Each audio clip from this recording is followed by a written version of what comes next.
bonjour.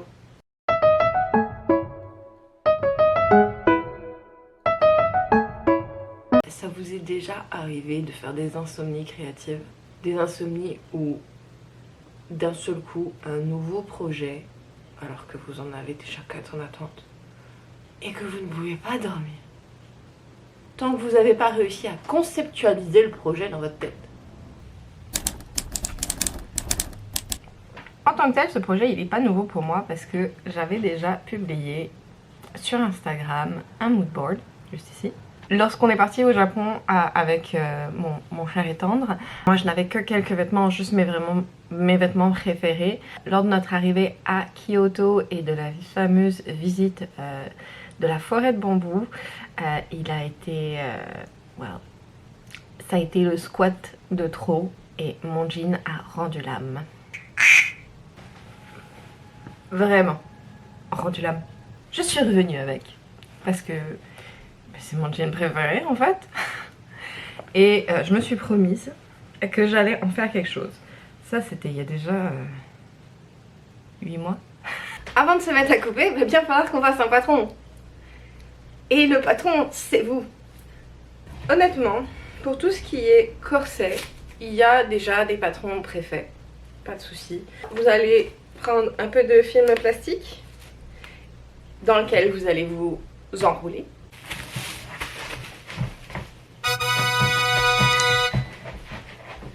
On va venir renforcer, bien évidemment.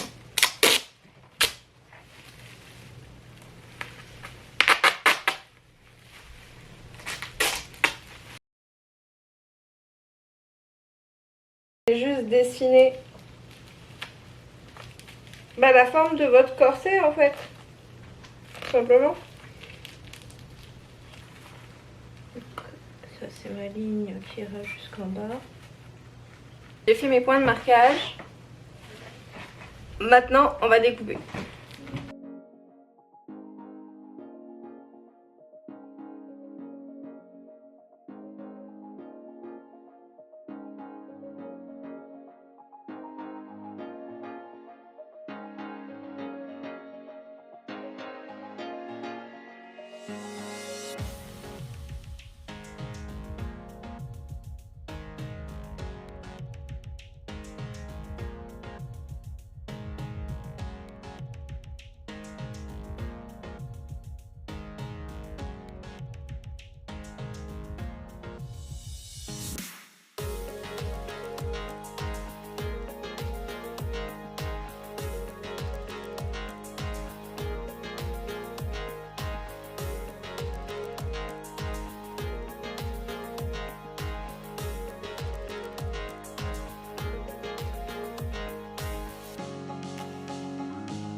C'est pour ça qu'on fait des mock-up, parce que vous voulez voir ce que ça donne. Donc là, moi ce que je peux déjà constater, c'est que moi je mets une coupe droite.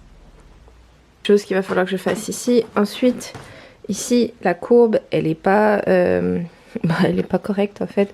Donc ça aussi, faudra hop le réajuster.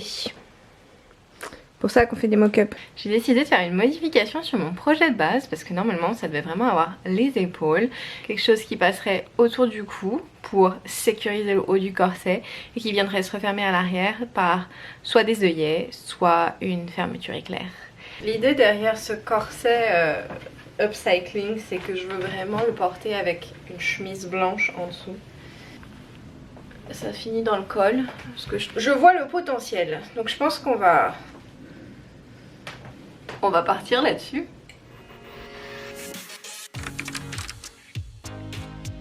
Pour copier ma doublure, j'ai pu venir lier la partie avant avec le col du corset pour en avoir une seule entière, que ce soit bien solide. Et aussi, j'ai rajouté une partie pour les œillets, pour le dos.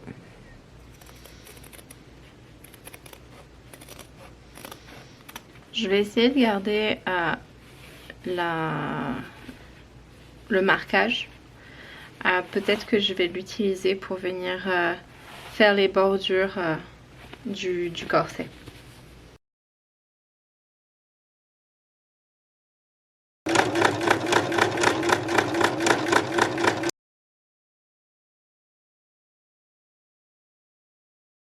Pour réaliser les œillets, je viens installer du thermocollant pour venir renforcer et rabattre, ce qui fait que ensuite je viendrai éclairer la glissière et on pourra percer nos œillets à ces endroits.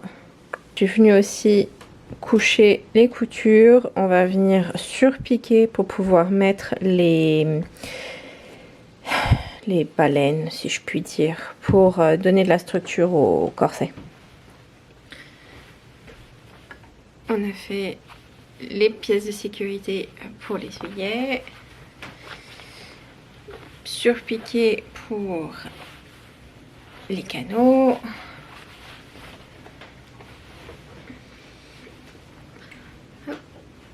Donc il ne reste plus qu'à faire les œillets et venir installer ce que j'avais gardé de côté.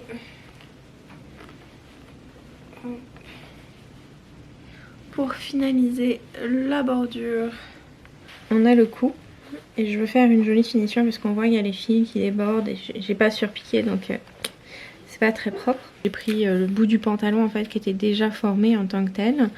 C'était à peu près 3 cm de large avec le rebord. Et je suis venue donc à l'intérieur le positionner pour pouvoir l'utiliser un peu comme un biais. Mais bon, vu que mon col est arrondi, ça va être important de venir cranter à différents endroits. Ben, puis après, c'est comme un biais. Hein. Je le retourne. Hop. Et ça va venir cacher les coutures. Et nous, on va en profiter pour repiquer dedans. De préférence dans la piqûre qui est déjà faite pour finir le tout. La finition est correcte. Il nous reste juste en fait l'extérieur, les parties encore à nu, si je puis dire, pour finaliser.